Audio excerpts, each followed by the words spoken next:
Well, welcome, warm welcome to you all. My name is Kent Kleinman. I am the Dean of the College of Architecture. Wonderful to have you here, and so I'm glad that you could be here to share it.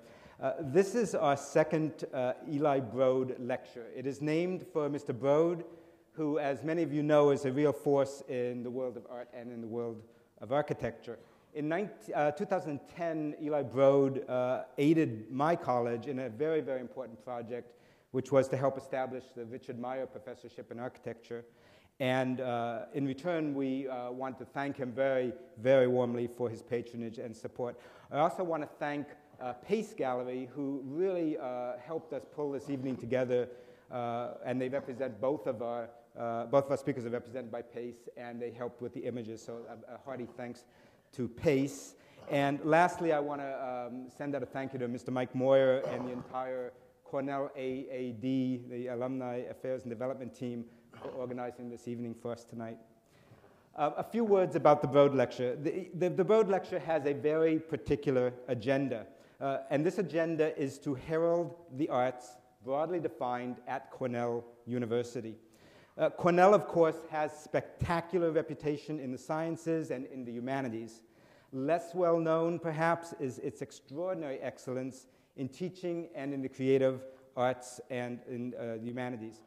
To a degree, Cornell, like many of its peers, is a legacy of a curricular model of liberal education that was born, in fact, in the Middle Ages, one that frowned upon material practice and really celebrated the arts of the mind instead of the arts of the hand.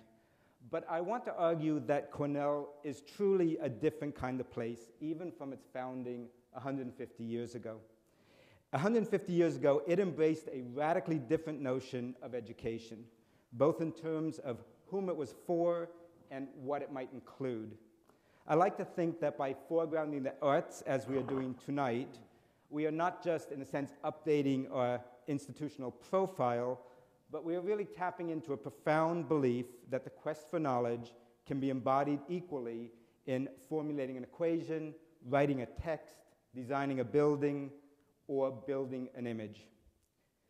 Building an image. This is the title of tonight's discussion.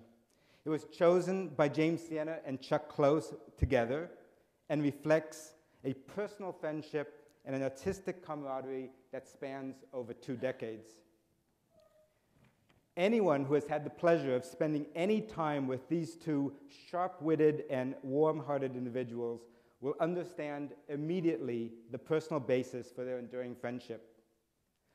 But a casual viewer of the work of their artwork might in fact be hard-pressed to find a common artistic language that unites these two extraordinary artists.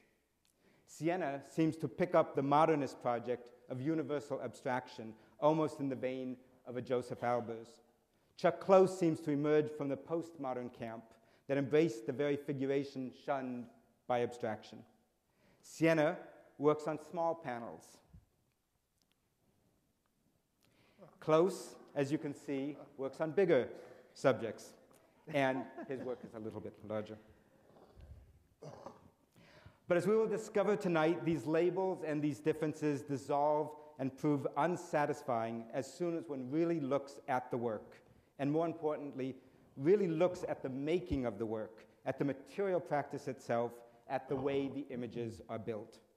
At this level, there is in fact a very common project to elevate the art of construction, to insist that an image share some of its intention with the act of its own making. The way the image is built is part of its subject matter, and the traces of making it compel us to look more closely, more thoughtfully, and more slowly. The writer Umberto Eco wrote, quote, "that poetry is text that attracts my attention to how it is constructed," end of quote. This description fits beautifully, I think, the art of James Siena and Chuck Close, and will be a recurring theme in tonight's discussion. I will not take up time tonight with biographical summaries. You have them in your program handout. Just a word, though, about the format before we get started. We have devised something a little bit special.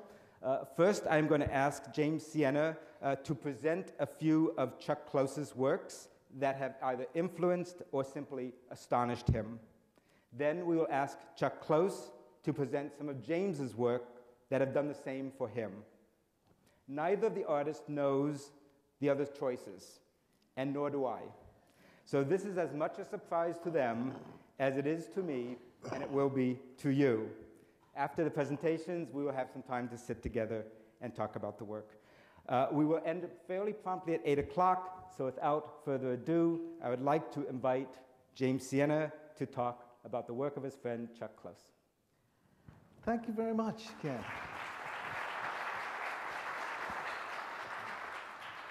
And thanks to the Morgan Library for having us.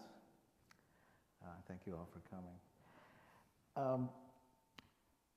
It's funny, just before the lights went down and Kent started talking, Chuck said, "Isn't it interesting the way the audience chooses to sit and the gaps that they leave between the rows of the..." And I'm thinking, and he said, "It looks a lot like your work." And I was thinking, it looks a lot like your work. There's this kind of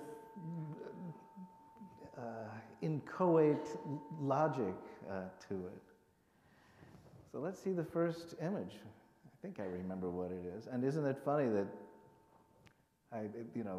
we're filling in the audience in a way quite similar to how Chuck, in this work from 1978, is it? I thought it was a little earlier. Yeah. Yeah. It's too bad Mark's not here. I know. Wow. Our mutual friend Mark was intimidated by the alumni-ness of this evening, and I said, "It's okay." And the fact it was a fundraiser, he thought he had to spend big money. Right. We get him in free. He's an insider. But in this work, it's called Mark Watercolor Unfinished. And that's quite an oxymoron, isn't it? How, a work that is finished is labeled unfinished.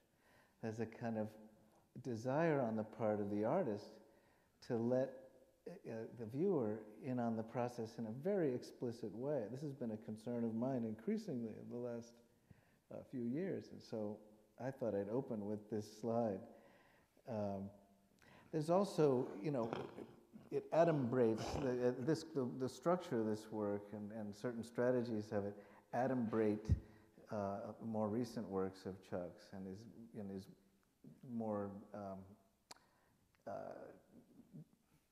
daring, shall I say, use of the grid and his willingness to both set up a system and a rule-based strategy and then violate it. And in this particular work, he's violating the system by not finishing it. He says it's like Penn and Teller doing the ball tricks with the transparent cups, So next slide. That's precisely what it's about. When I was a kid, I was You were a into magician. magic, that's right.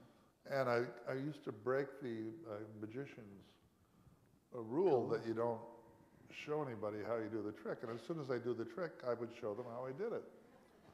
And I always thought, well, if it's a really good trick, you can show them how it's done, and they'll still be amazed by it. But I've been doing that in all the work. Can we go back one slide? I don't know, this is James's session. You can go back, absolutely. Yeah. Here you have magenta go all the way to the bottom. Cyan or the blue goes 2/3, and yellow goes there. It is the evidence of its own construction, which is something that I really relate to in your work. Everything you want to know about the piece and its logic is embedded in the piece itself. If you look hard enough, exactly. But again, that doesn't obviate any sense of magic or of mystery. Now you can go on. Can I go? James? You can go on. Thank you. So here it is, completed in its own amazing way. I mean, what also is remarkable about Chuck's work, which I've always been concerned with and thought a lot about, is how he treats a three-dimensional representation of something, which was not. I didn't think of it as postmodern at all. Actually, I thought Chuck's approach was very much in the process tradition when he started making the heads. But he's taking this idea of illusion and treating it in a very methodical, almost mechanistic way, even though he's running it through the human body. There's a grid, and it's probably drawn with a ruler in most cases. But once he gets in there with the hand, he's mediating and adding a kind of slippage to the grid. You can go to the next slide. And in this one, the magic is the magic is complete. You really, I still don't know how these are done, and It's constructed the same way. It's a painting made with only red, blue, and yellow. And each three pass is one-color paintings on top of each other. But is there a grid? Well, sort of. I mean, there was one at one point. What I find, my point exactly. But what also is remarkable about this picture, I find, is that Mark's shirt has this grid pattern on it.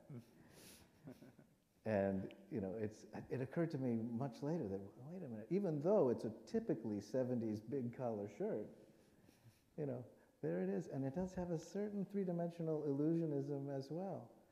So this resolute devotion to process, to hand, mind, body, machine, is mapped onto portraiture, which is not the coolest thing in the world, in the art world. And somehow Chuck has made it his own and quite remarkable.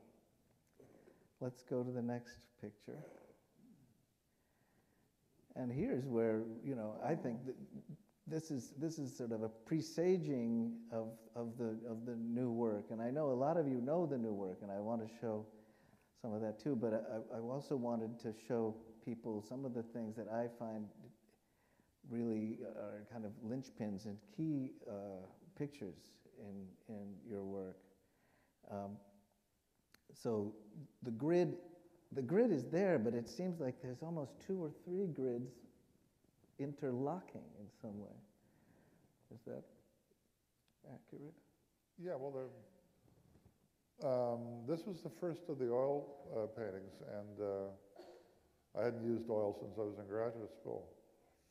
And I was, instead of trying to layer 3 colors on top of each other, this was the first time in which I put colors next to each other. And then they would, as we used to say in the 60s, they'd melt in your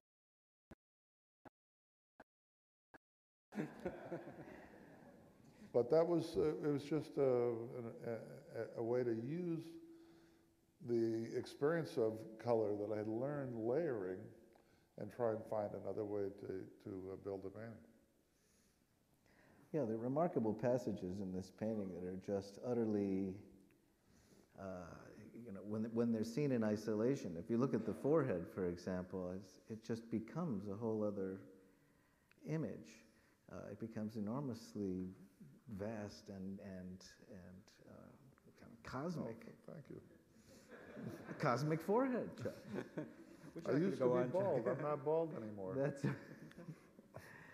I thought you were going to talk about how colors blend together, especially on certain low doses of LSD in your eyes. That was the 70s.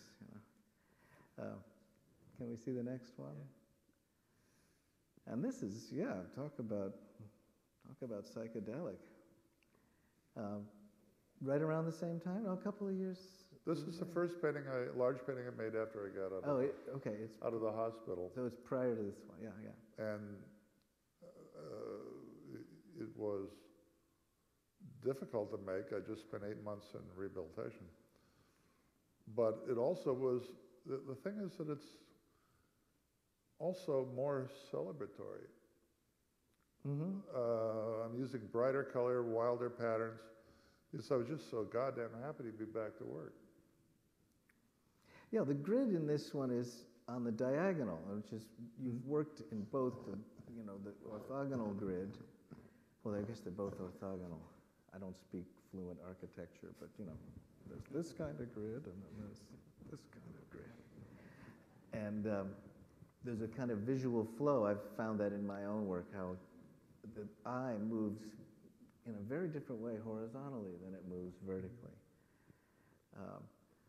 But in this work, even in spite of that diagonal flow, I think it collapses and comes back together again repeatedly.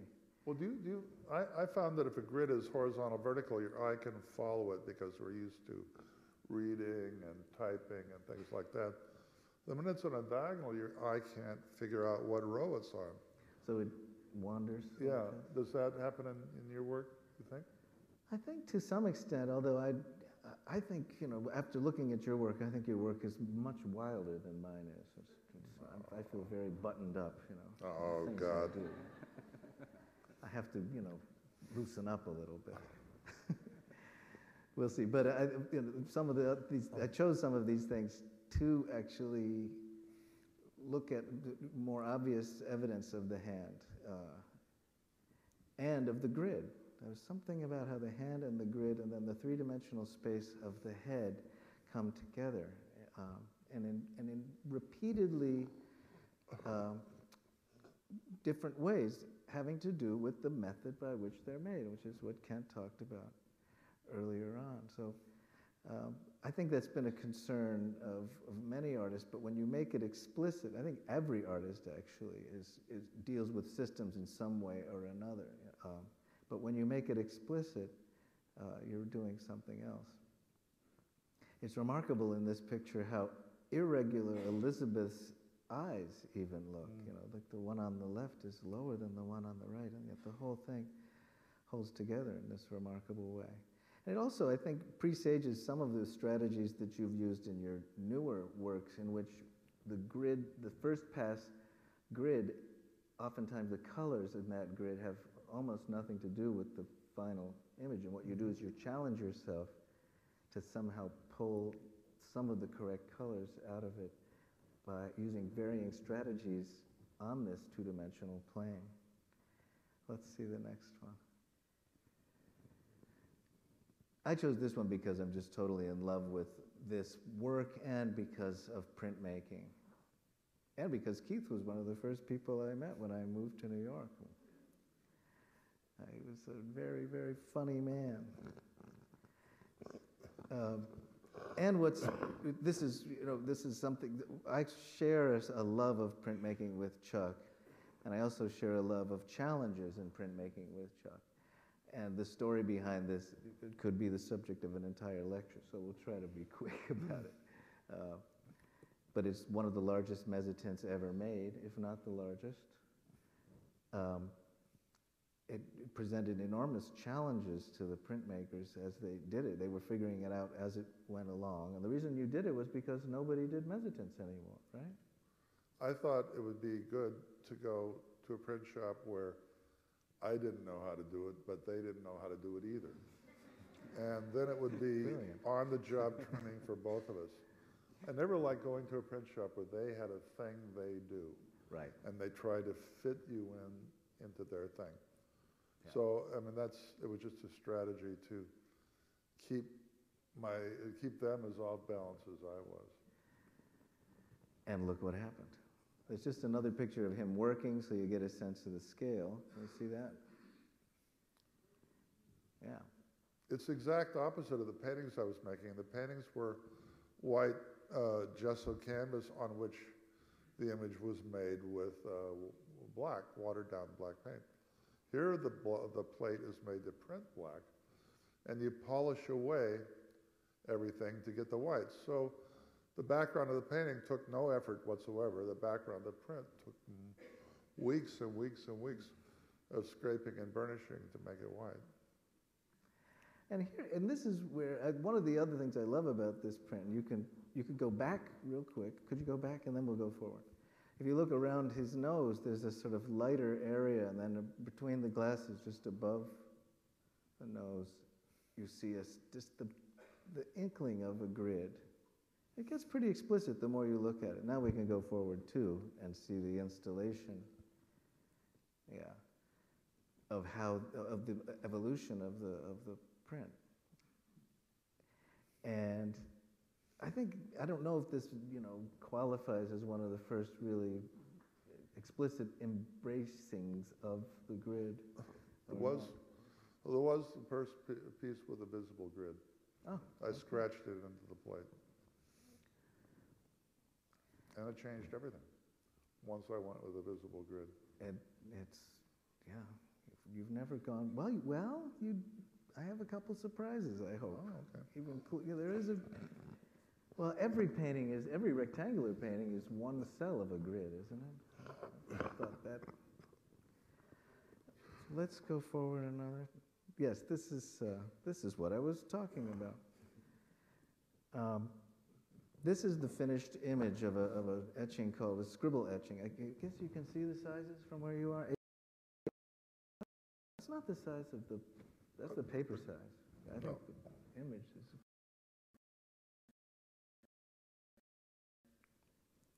We can talk about methodology, but first I thought it would be interesting to just see the states of the print, and challenging the printers to print more colors than they thought they could, which they did. And then we'll see those 12 images of each separate color, and then we'll see color 1 plus 2, color 1 plus 2 plus 3, color 1. I thought that might be interesting, just to, I don't know if we need to talk that much, but just to get to access a kind of visual thinking. And when we do this, we can look at how a human being can take an image and actually separate visually just by looking the various colors that make up an image, and it's a remarkable accomplishment. So let's see the first one. Next. Next. Next. There we go. Look at that. That's wild.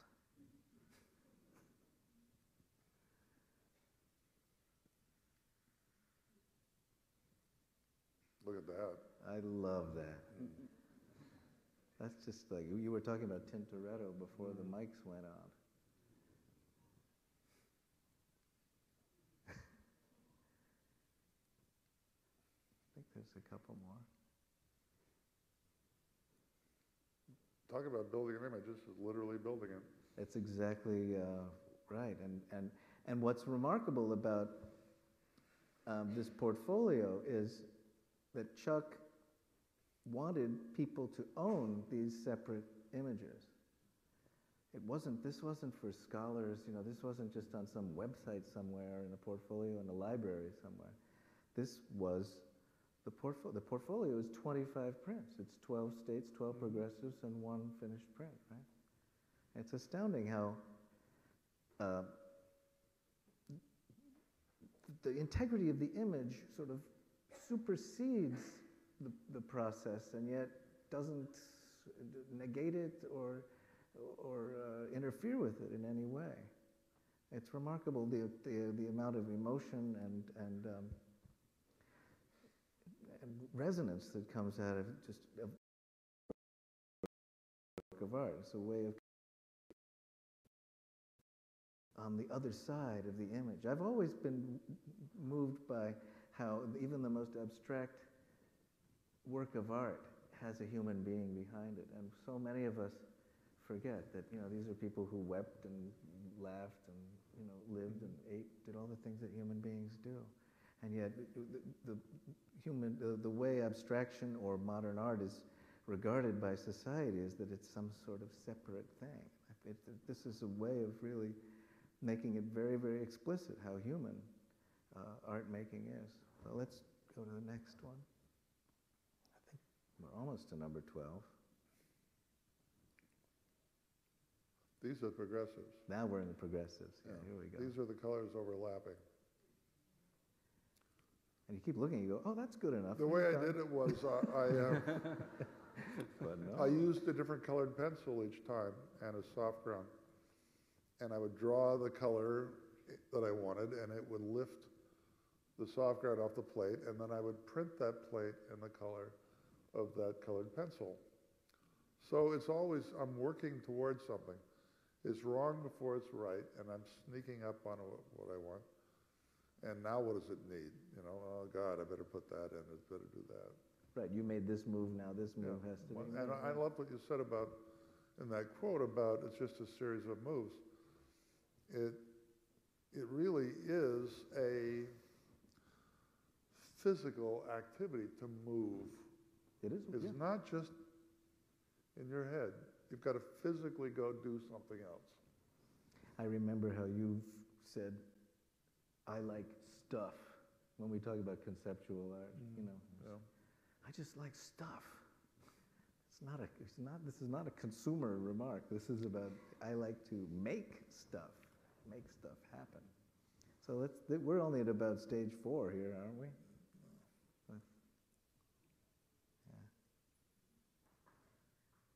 Yeah, this is where it looks kind of like, wow, the one before was a little more settled down. Now it's kind of out of control when you go further. Okay. It would do that. It swings from one side to another, and you say, oh, God, too much of that. No, I better do this. Right, and this was this is an accumulative process. Once you've additioned everything, I mean, you're additioning as you print in a way, right? I mean, you could remove the plate. It's not like a reduction lino cut, which we could have. I didn't know how many colors it's going to take. And the next print I did only took 9. With Lyle? Huh? The Lyle print? Or? No, the other cell portrait only took 9. Because I figured out I didn't need to use all those colors. Too many bad moves. Are we there yet? I think. We got there. Well, let's go back and see it one more time, just the final one. There's an enormous amount of richness that you know, and I'm glad you made the wrong moves, you know. What I like about this also is looking at the corners. You know, this is, whenever I'm really looking hard at something, I look at the corners. Well, you'll see, maybe Chuck shows some of the things that have, some of my pictures have corners, so I like corners. So I've only got a few more. I think we've been going on for a while. Go ahead. Yeah. This is, we can finish up soon. This is another print. Hard ground etching is just line etch. But he did 2 versions, and what's remarkable is just making one little move, rather than all these 12 moves with all this mediation and rescue and lose and fix. And one straight, one color print, and now the next one. The same plate. Just in Different white. plate. Different plate? Yeah. Ah. Well, this was printed in white ink on black paper. Right. That was printed in black ink on white paper. Right. And what a remarkable shift you get. Say that again. So we're looking at the same. No, I not made the a same- mistake. same image. If we'd done them, it would have been a negative, which is the way it looked on the plate. Ah, that's right. Black substrate here, white substrate. I'm scratching through a black ground to get to a light copper plate, and it looked like a photographic negative, and I had to make it backwards and a negative. And to print an etching in white ink is very, very hard as well, especially on the blackest paper. But you know, this is before the grid size got larger. And as I don't know if some of you, I'm sure, have seen the show that's up right now, and if you haven't, you should. There'll be a quiz later. December 22, I think, is when It's it up till the comes down. 22nd. Yeah, so we have a couple of weeks left. And there's, I think, 1 or 2 more images. Let's see the next one. Ah, there is this from the current show. I was going to talk about Paul. Isn't that amazing? I knew that. I was really thinking about talking about Paul Simon. Paul's process. Yeah, we've talked about Yeah. that. Yeah, that's funny. Maybe I was subliminally thinking about that because we did have a talk a couple of months ago about how he crafts an image. But I was looking at your show last Saturday and I looked at everything very hard, and I was looking for something to show tonight. And I've always liked I've loved the big paintings, of course, but I've always liked these smaller pictures. There's one from the MoMA retrospective of Bill Wegman painting with a very large grid. And this one has so many violations in it that I thought we should look at it.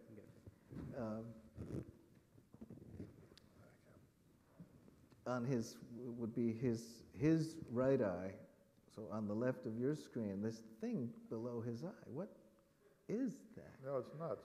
Yeah, and then you look at the other eye, and it's kind of bionic. It's just kind of there's a sort of crystalline growth coming out of his face, and then a sort of collapsed balloon next to that. And I'm not looking at, wow, that's so remarkable. It really looks like Paul Simon. It's become this machine that makes your mind do things. And that's Can what I take 1 minute to does. tell him how Of Paul course. writes? It's so counterintuitive. You think he writes a song, he thinks of a melody, and he thinks of words, and he's putting it all together. The way he works, he starts tapping out rhythms. Maybe driving to his home in Connecticut, he's tapping on the dashboard of the steering wheel. And he has very complicated rhythm changes. Musicians are awed by him. Phil Glass says he's America's greatest composer. So there are these odd rhythmic shifts. And after he goes to his studio at his house and he lays down a rhythm track. Sorry, and the flu. And he thinks, wow, what kind of music would go along with that rhythm? And he starts playing around with some sounds and fits them into the rhythm, and he thinks, all right, now what does that remind me of? And in one of these, he says it's like a wailing, sorrowful sound, like the sound of a dog howling at night or something. And he was leaving his place in Montauk. He's waiting in the fog for the train to arrive, and he hears the sound of the train approaching. And he said, everybody loves the sound of a train, da, da, da, da, da, da. And that became the lyrics for the song. So he did it in layers, totally built the song in layers. And he had no idea what the end result was going to be. And it's the kind of leap of faith that I think we're both interested in, that a process sets you free to be more intuitive than if you didn't have that process. You might just make the same things over and over. I think you can say that's very intuitive, but he's also kind of compartmentalizing his process in a way that we both share. We set up certain parameters and yet improvise within them. Yeah, the improvisation for me is freer within those parameters than if I could just do anything I want. Yeah, absolutely. I agree with that. And it's remarkable in a way, that someone whose songs are so much about things start out as being about nothing. Nothing's a good way to start with things, isn't it? Because that's what we all generally do. So that's my take on Chuck in 72 words or less. Okay. For tonight. Thank you, anyway. James. Great.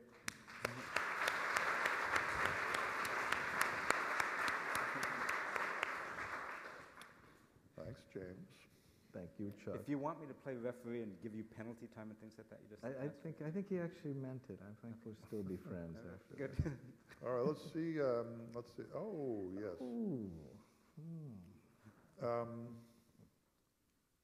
The thing that I love about James's work is that there are systems that you intuit and things that are incomprehensible at the same time.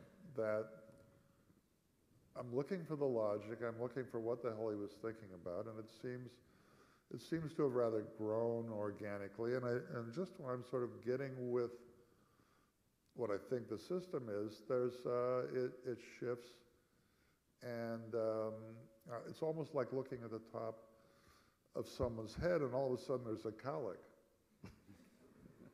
Why is that? Why did that happen? You know, and it's those surprises for me that keep it from being bum, da bum, da bum, da bum, da bum. And I'm never quite sure what it is that happened. But it sure is exciting, you know, when it does. What were the parameters? I mean, I don't know anything about. I don't know a logarithm from whatever. I don't know what a logarithm is either. But log a to the b equals x. You know, figure them. I don't know how to add or subtract, multiply or divide. So let's not talk about that. No, but agreed. You do. I can add and subtract. I can divide. I can do fractions. I've They been taught using you better at fractions a lot. Cornell than they taught me at Yale. That's. But. Yeah, there is a Cornell Yale quip in here, but I won't. It was bound to I happen. wouldn't go there. Yeah. He said Cornellian? What is that? Cornellian? Is that like alien? That was a good one. I like that. Well, this picture is quite key. So I was just tickled to see that you picked it, because I was doing a lot of things that had endless line, just a loop. And what happens if you convolute a loop? And you convolute it more and more and more until it's still a loop, but you can't really take in the fact that it's a loop anymore. There's so many rules that you can move, and you can backtrack, but you can't cross. But you can't cross. Yeah. Right. So I did about 1 million of those things. I was looking at some Aboriginal art, and I thought, oh my God. I ripped them off. No. Actually, I do recall as a child growing up, I had a lot of scientist friends, kids, professors' children. I grew up on the Stanford campus in the 70s. And a lot of them traveled the world teaching, and they would come back with things. And there was a family that had beautiful, real bark Aboriginal pieces that I absolutely loved. And so maybe it took a couple of decades for it to seep in.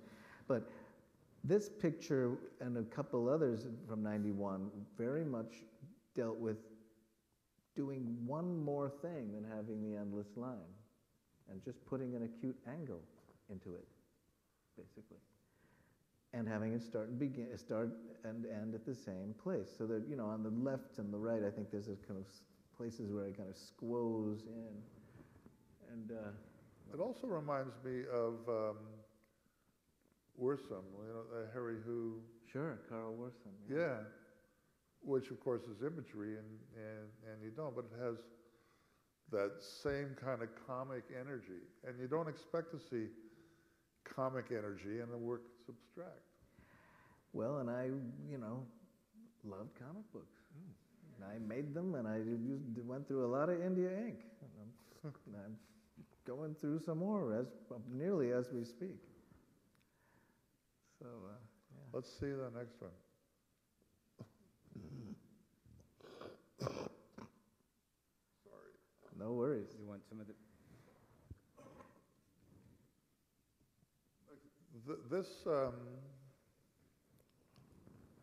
This is the kind of thing that I think I ought to be able to figure out. And I ought to be able to understand all the self-imposed limitations that you've given yourself. Both of us believe very strongly in the importance of self-imposed limitations. Ad Reinhardt was an incredible influence on me because he made the choice not to do something more important than the choice to do something. And there are lists and lists and lists of things you're not going to do. You may not know what you want to do, but the minute you know what you're not going to do. The minute you know what you're not going to do, it forces you go to do something else. Kicks open doors that you didn't think you were going to go through.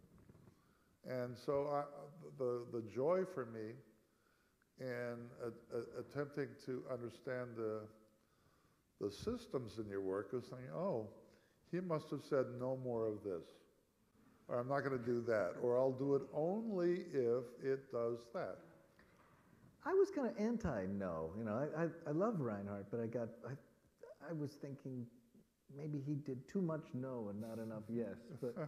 But he also had enormous chutzpah to make those. Yeah. Well, it wasn't so much his work, things. his writings were incredibly and he did important. comics too. Yeah, great comics. Great comics, flow charts. But what does it represent? That great comic of a couple is in an art gallery looking at an abstraction, and they say to each other, "What does it represent?" And the next panel, the painting says, "What do you represent?" He did those wonderful family trees with the entire art world. You know, there'd be all of the abstract expressionists on one kind of broken branch, and people were really, artists were really upset to have been consigned to a branch with artists that they didn't want to be with. You know, if you don't know his cartoons, it's a contemporary art history lesson in a piece of paper that big, and they're absolutely amazing. Do you want to say quickly what you wrote about the algorithm? I can be as quick afterwards? as, yeah, I can try. It's basically a corrupted version of the golden section iterative grid. So divide the panel in half horizontally. That's the white line. That's this. The white line in the middle, going horizontal. And the black line, well, it's white on both sides of a black line. Sorry, the black line. Then going straight down, now you've divided one half in half, but the top half you've left alone. So now you're taking the left half of the bottom half and dividing the right half in half and leaving the left half alone. Then you're leaving the bottom half of that module and dividing the half above it. So that's 4 steps, 1, 2, 3, 4. I've done other paintings with this grid, iterative grid, where I go to 8 steps and then repeat. So all I'm doing at the next step is to repeat that with, I guess there's another black line with sort of offset. And then there are a couple of just rectangles because I thought it would look cool. It was an algorithm up to that point. It was an algorithm with a couple of weird little illegal moves. Yeah, got it. Yeah, I do illegal moves all the time. Yeah. If you make the rules, You break the you rules. can break them. I mean, Yeah. that's. Yeah. I think that we're all too, as a society, we're too hung up on problem solving. If you're solving a problem, chances are it's somebody else's problem, which means that all you can think of is how other people solve that problem. I always thought that problem creation was much more interesting than problem solving. Ask yourself an interesting enough question, no one else's answers will fit. And this is a perfect example of that. You have backed yourself into your own corner, you've made these rules, and then at a certain point you say, fuck it, I can just go do something else. Right. Oh, I did. In the one with the iterative 8, actually, I worked on it for a year, and that's exactly what I said. I remember telling Arnie, he was looking at the painting, and there were these brown voids in the painting. And I just said, I can't do it anymore. I just filled in the rest with brown. I said, okay, that's it, I give up. He thought it was hysterical. He just loved that. But I did go on, actually, then I reduced the scale and did some really maniacally crazy, even more detailed ones than that. Yeah. Let's do the next one. Oh, I love these. There are very few of these. Yes. Oh, you? Yeah. Yes, I remember. This seems to me to be about crowding. I mean, it's so active. I mean, you really feel the pressure of the big ones shoving all those little guys, and they're sort of going to squirt out here or there, and the grid or whatever seems to have somehow, been lost in the process. There never was a grid, really. It's just sort of circle next to circle. Yeah. Grid. But it's so active in an organic way. The way you look at something under a microscope and you see, sperm or something running around. It doesn't seem to have been made by an artist. It seems to be science. Mm. I'm going to take that as a compliment. I think it is. I think it is. I think it is too. Because all you want in art is to go. You just want surprises. Mm-hmm. When I saw my first Jackson Pollock, I was outraged. What is this shit? Me too. Yeah. Whatever. Arrogant. And then that became an ordinary experience. And then I wanted another experience like that, and maybe Stella's black stripe paintings. That I hadn't seen anything like that before. It's wonderful. Or then, remember when I saw Andy's first show at Stable Gallery with the Brillo boxes and all that stuff. It looked like a grocery store room. It transports you someplace that you didn't think about going. You weren't sure you ever wanted to go there, and you're not sure why you're there now. That's what I think the real essence of an art experience is, to be transported someplace and urged to see something that you didn't think you wanted to see, didn't know you would like it until you saw it. Right?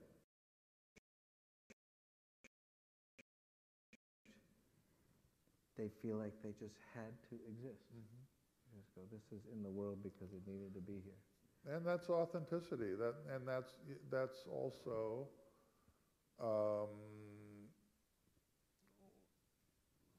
individuality. I mean, you don't want to make stuff that. I think it's much better that it looks like science than it looks like somebody else's art. I agree. Next. Oh, I like these things. I think you saw this painting back when you were. We had just met around the time this painting was made, I think. The kind of, flow where things seem to be moving. To me, it's like looking at a thing where you take iron filings and you put a magnet and everything curves to the force. I feel the force. The force be with you. The force is there. That was just made up of basically scattering lines at random, kind of pointing towards the middle. Just about that long, just scatter them, a couple inches apart. And so the diagonals connecting the lines that are not directed towards the center were all connections. And I've done a lot of things having to do with that. I sort of set up some sort of, it's a type of grid, and sort of intentional thing are all caused by the previous move. And then the lining of it is very secondary, but necessary. It led to a lot of different things.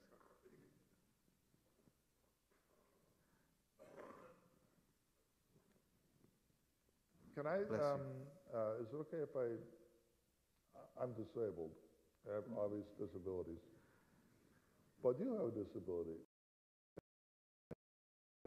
Yeah, whoa. But I hope you don't mind me outing you. You can out me. But James is colorblind. Did I tell you this is being streamed? It's okay. I remember when the doctor told my mother. Yeah. She just laughed hysterically. He said, Mrs. Sienna, your son James is colorblind.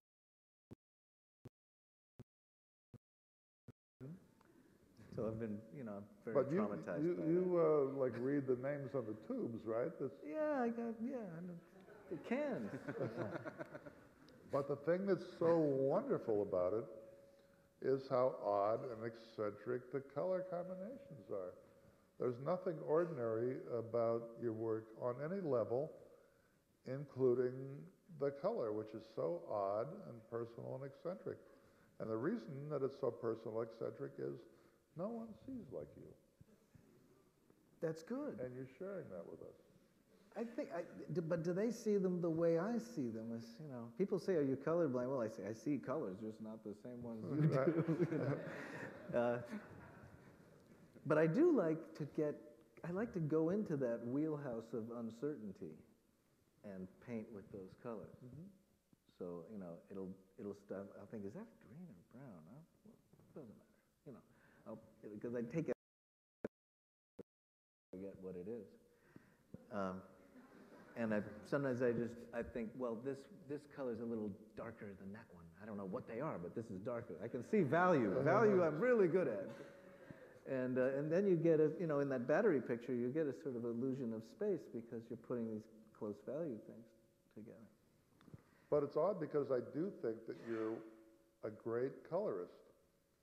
And to be a great colorist too, that you turn that deficit, that deficiency into something that makes you that much more interesting. It's, I think not every, but some disasters give us opportunities. Mm. We were talking earlier about how I'm working with my left hand now because I'm waiting for this one to return to action. And Chuck was saying he guides more of his movements now with his left hand, even though you were born right-handed. Yeah. I have to triangulate, and because this arm is floppy, soggy, so I make a triangle so I can move. So I realized I'm no longer painting with my right hand. The left hand is pushing the right hand, and I do everything now with my left hand. Who knew? Are people asking you, does that mean that you're drawing on the right side of your brain? I've been getting these questions. I don't have a left side of my brain. I don't know what's going on in my brain. I mean, I just know that since I've been using my left hand, if I watch it, if I tell it to do things, it's slower, but I've gotten some nice results. Let's see one more. Oh, I own this, or I did. Don't go there. Do you want to expand on that? My ex-wife owns this.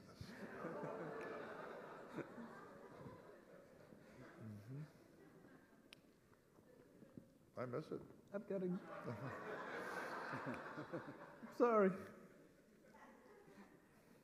Gonna have to make you another one. It won't be like that, though. Yeah.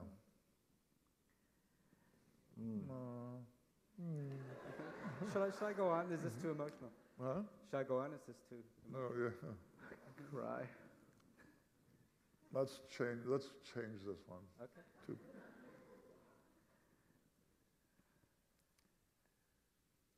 This has the kind of brainiac logic that you expect. It's blood pumping through something, and then you see the other one, the kind of blue system behind it, and the little pieces of yellow that are made by it. To me, it's all about pleasure. I mean, nothing brings me more pleasure than looking at your work. I like pleasure too. Actually, I think we both share the tendency towards enjoying working. Yeah, work. The great thing about work is that it keeps you off the streets and out of trouble. That is one of the great things. Yeah, and there's nothing that I would rather do than work. I mean, you love to work? No, I'm sure no artist in the world gets more pleasure day in and day out from what he or she does than I do, and with the possible exception of maybe you. And perhaps my wife, who's such a workaholic. My God, she puts me to shame sometimes. And my fiancée, I can't keep, well, she's young, but she works 24 hours a day. I can't do it anymore. Yes, and it's funny, I've been thinking, I mean, she's out there, and I'm so glad she could come, but I'm also, when I made this picture, I was thinking a lot about the French road system. And how nutty it is. I said it was arteries. Yeah, arteries. absolutely. Yeah. No, there's the autoroute, the départementale, and the, what are they also? The départementale and the what? National, right. Autoroute Nationale Départementale, yeah. And then in that upper right, there's that hub and spoke section, which, they love to have like 10 roads that converge on one spot, and then there's a sign saying Paris, well.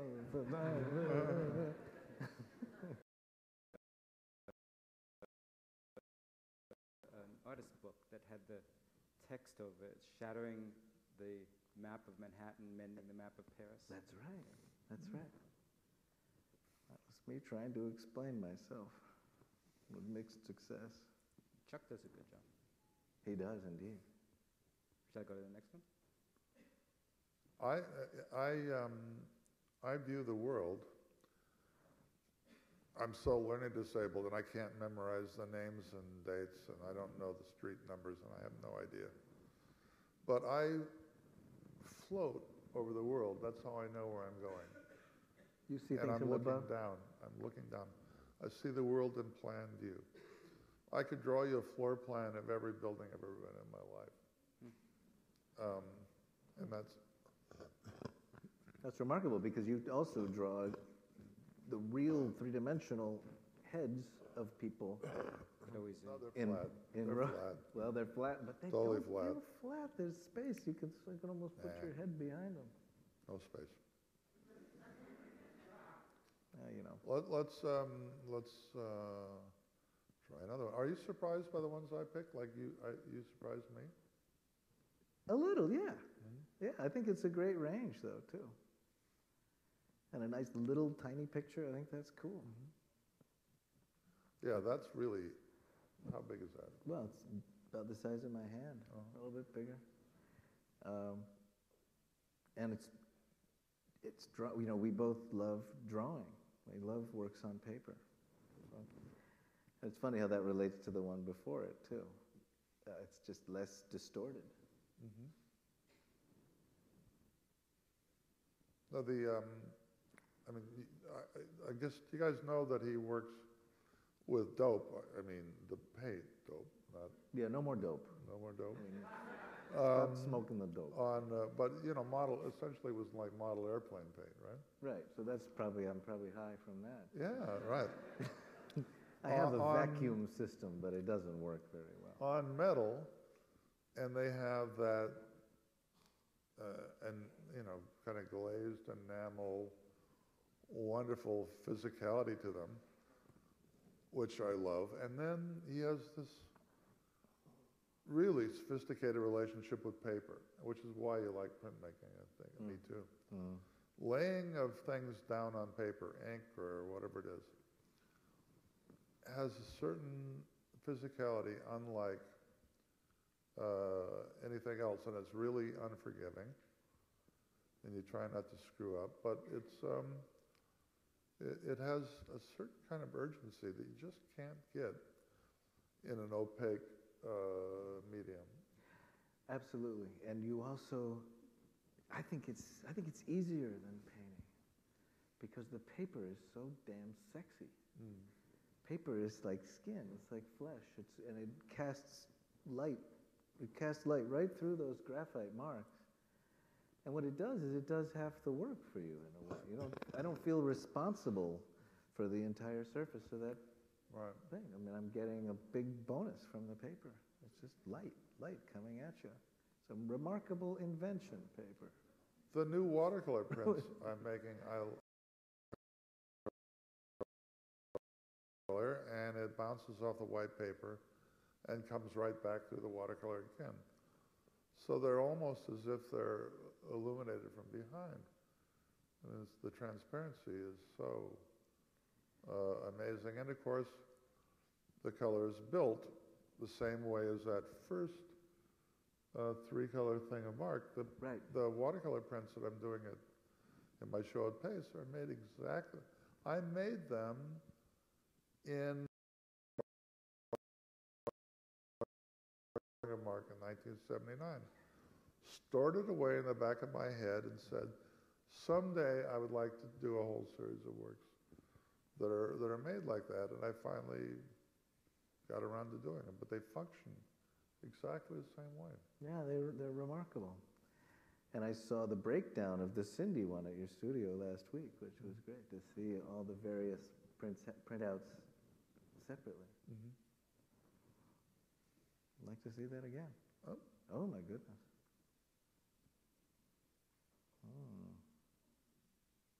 You're not going to ask me to explain that, though.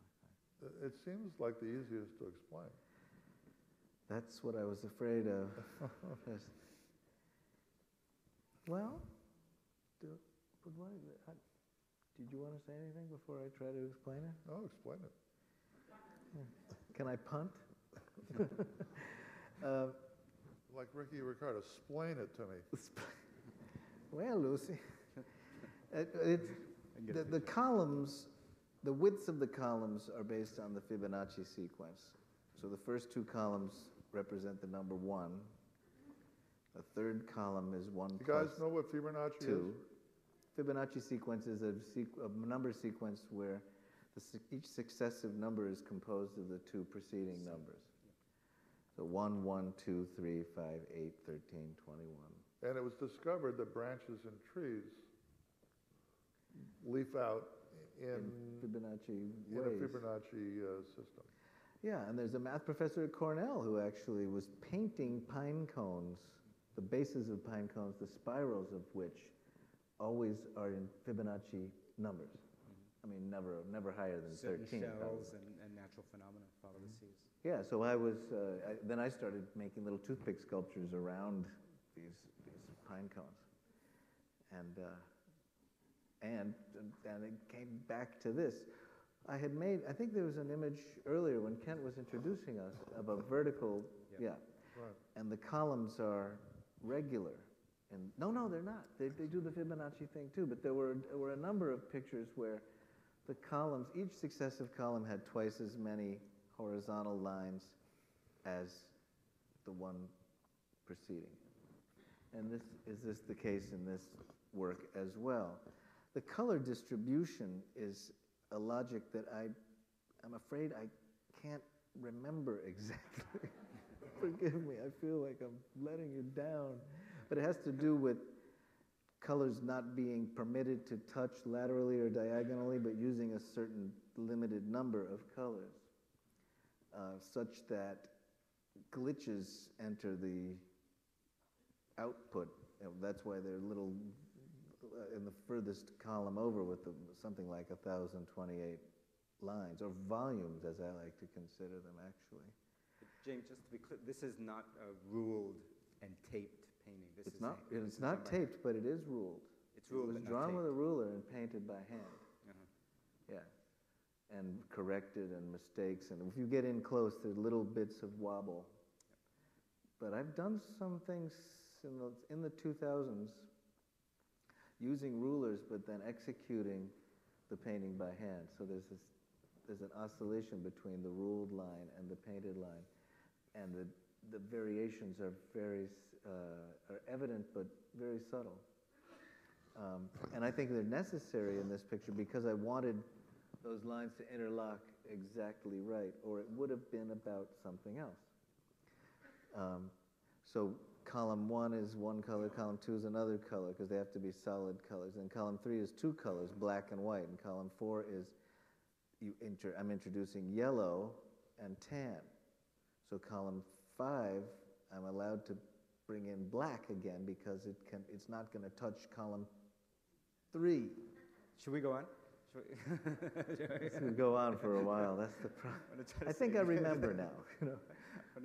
But then it just really has coming sort of maddening logic, illogic. You know, the rule is really not that interesting. Yeah. But what ends up happening is a kind of thing that makes you want to look at it more and more. I guess that's one of the things I think we both share. We want to pull the viewer in to an image, and then we want to overwhelm them, and then we want them to kind of go away and come back. So there's this kind of sequence of interactions, not just one unitary reaction to a work. And it's funny that, I mean, Chuck came more directly out of minimalism, or was in that milieu much more than I was. I was coming out of post-minimalism with people like Richard Tuttle and Joel Shapiro, Eva Hess, were very, very much present in my mind. And yet I wanted intricacy. I didn't want I didn't want Gestalt form. I wanted intricate form. So can I just ask a question? Is the virtue of allowing construction, allowing the building process to share the stage with the image itself, produces this kind of delay in consumption, this engagement, this bringing you in, putting you back. Is that its performative virtue? Because it's so, I think it's clear, and you both are converging on this topic of sharing the image with its own making. That its own making is constantly one of the virtues. It's essential, yeah. Yeah, and it's you know, the thing is, every painting in the history of the world, if you stare at it long enough, the evidence of its own making is embedded in the work itself. You can understand how it got made, with the possible exception of Vermeer, in which case it was just a miracle. It just flew onto the canvas. Nobody was actually involved in the making of it.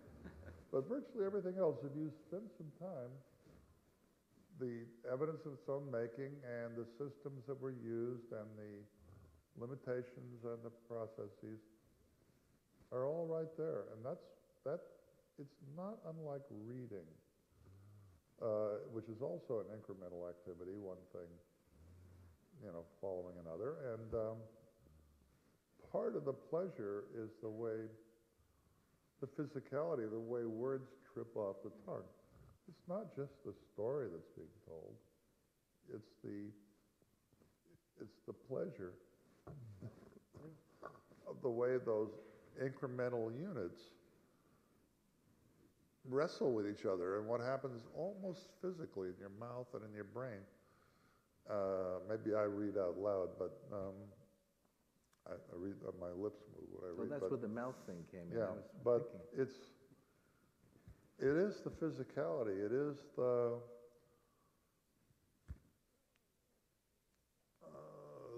the nature of the experience that the author or the painter, whatever, is sharing with you.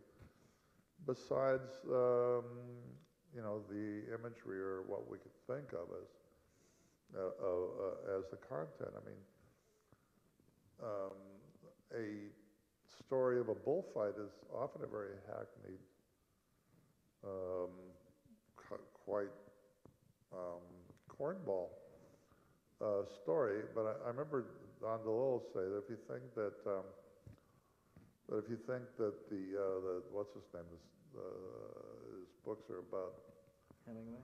Hemingway's books are about bullfights, that you don't understand what makes Hemingway a great writer. The use of the word "the" is more important than the bullfight, which is a pretty wild concept. I've had a chance to see a Hemingway manuscript, and he worked he subtracted. He wrote many more words and actually erased words to arrive at this kind of succinct constructions. The reduction method. That's right. Choice not to do something. Oh, I love this. Talk about. That's a This nut is your job, brain. that This is guy. your brain on acid, right here. Maybe a little piece of it broke off in my brain from 1974 or something. James,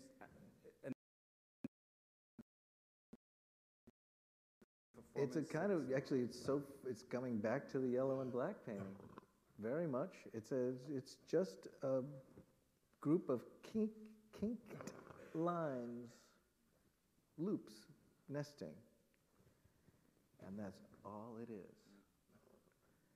And I changed the colors. Boop, change the colors.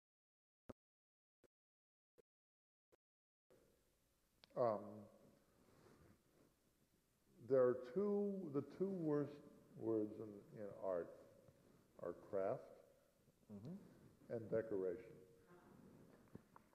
You're not supposed to be a serious artist if you're engaged in activities in which those words are likely to come up in the description. But craft. Either not the best craft or very good craft. Right. And in a very pejorative way, a lot of people talk about anything that is decorative as being essentially more about as mindless as wallpaper. Right, meaningless, not need. We don't need to see it. Yeah. Yeah. I remember talking So about the thing is that I'm stupid because I make figurative paintings, and God, if you're going to be, how dumb would you be to do portraits? Right. And that's a sort of cross to bear throughout, my whole career. But yours, it seems to me, is how in a really superficial and stupid way, your work could be dismissed as, just decoration. Well, I've heard the term eye candy, which is it's just such a dumb,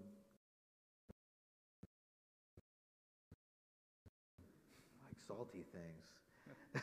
But pleasure, visual pleasure, is a very important tool to an artist. And what I like to do is suck people in with visual pleasure, and then I've got them where I want them. And then I mess with their heads, hopefully. And they're thinking, oh, what a beautiful picture. And then, no. I'll tell you a quick story about the first painting you showed tonight. I've been in the same studio forever on Canal Street, and one of my first friends was a sort of unofficial mayor of Canal Street, a guy who sold suits and stuff. There's a lot of garment stuff going on down there. And we got to be friends, and he said, so what do you do? I said, I'm a painter. He said, well, I want to see what you do. I said, okay, you can come up and see, anytime. So a few months later, he came up and he saw that yellow and black painting. And he looked at it and he said, I don't like that. I don't like that at all. I said, it's okay. You can hate it. He said, it's making me jumpy. It's making me very, very jumpy. I've got to go downstairs now. And he was really kind of overwhelmed, and he really had to leave. It was really, really bothering him. And he kept apologizing for you. We became very good friends. He said, James, I'm sorry about this, saying that. I know you people respect the work you do, and I know you've made some things, gotten things done in the art world, and I'm sorry about what I said. And I always would say, Ronnie, that was a great thing that you said. You reacted. You had a visceral reaction to the work. And it worked on you, and I apologize for making you jumpy, but thank you. Artists are orchestrators of experiences. those experiences may or may not be pleasant for the viewer. For some people, may be really turned off to something. Oh, and I think he didn't hate it. He just didn't know he didn't expect an artwork to do that to him. So I think he learned something from it too. Yeah. Gentlemen, I'm looking at the time and it's already 8:15. I'm not sure how you all are holding up. I'm having a wonderful time, and this is a great conversation. I had a list of questions, none of which are relevant.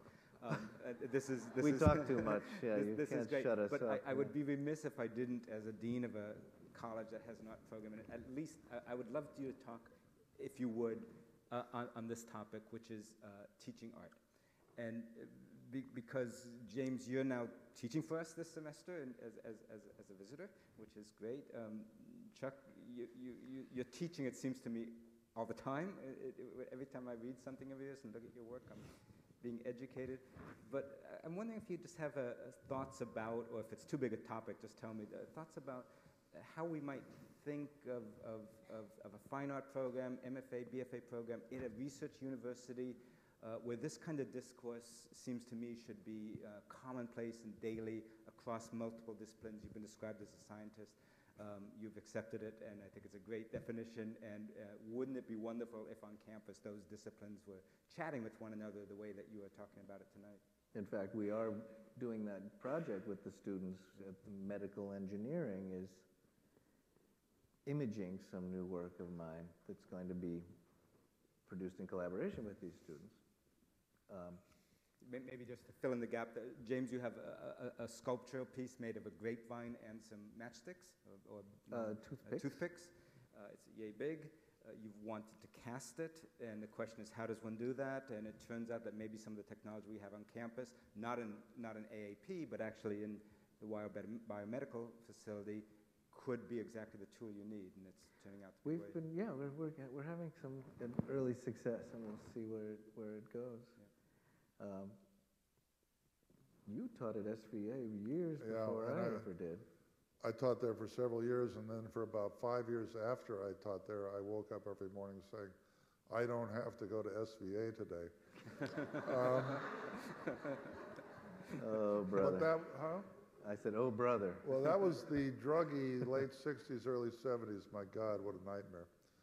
But, no, actually, I was thinking about how stuff gets taught.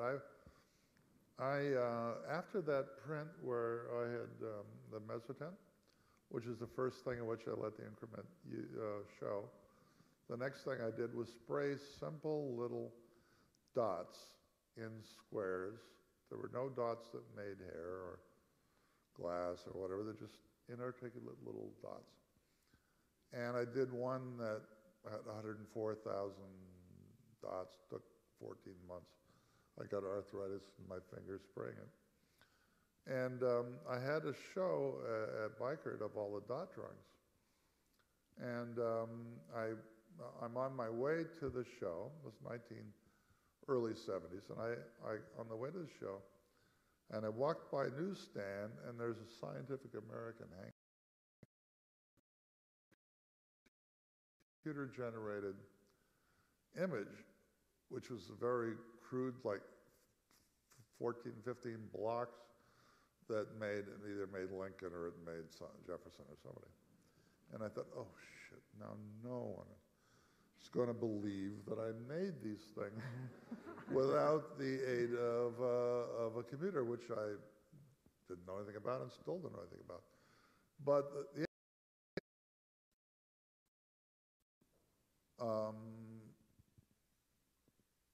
once MIT got involved in building these images, they called it the Chuck Close system.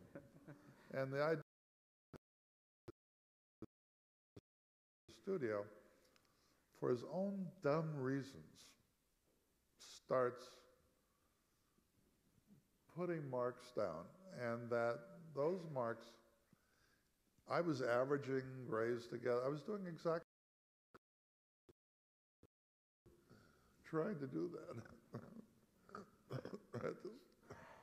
at the same time. And I think that what it needs to do is help people put themselves into a position and an experience which is personal to them.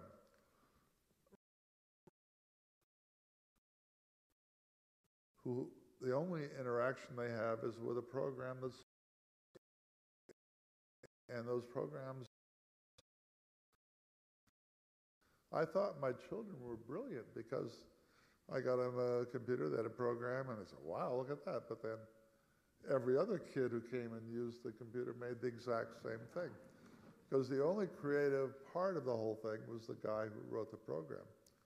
How do you get people to in a position in school where they are not just using the technology and stuff that's available and the obviousness of what that technology would do, but get themselves into trouble? How do you get yourself into trouble? Where there's nobody else's answers will fit, where you have to actually come up with something that is your own response to something else. And I think that's very hard to do, especially in a period in which there's a kind of numbing sameness to the fruits of technology. You're an architect, and I watched my architect friends. The minute they did drawings with CAD, they stopped thinking about whether or not the floorboards lined up with anything, because they push a button and the floor went in. When you had to draw every one of those floorboards, you say, oh, if it made a little bit wider, then that would do this, and then we'd have this rhythm, and the rhythm would begin to make sense with what's happening in the wall and maybe the ceiling plan. But the minute you can push a button and the floor just gets laid in, you don't think about it anymore. Is that? Well, I have different architect friends I'd like to introduce you to. Okay. But I'm looking at the watch. But you understand the problem. Yes, and I'm thinking that you just invited James to answer the question of how our students should get into trouble. And I don't want him to answer. It's such an easy, I mean, it's a difficult thing to actually pull off, but we have to teach them how to fail creatively. Yeah. Mm-hmm. And I think it's absolutely essential that they learn the ropes, meaning how to get the brain to make the fingers do things with no computer in sight. And I also think that they have to be well situated in a liberal arts education situation and science, so that their art is about something. Yeah. The greatest tool in the history of peoplekind was the pencil. The pencil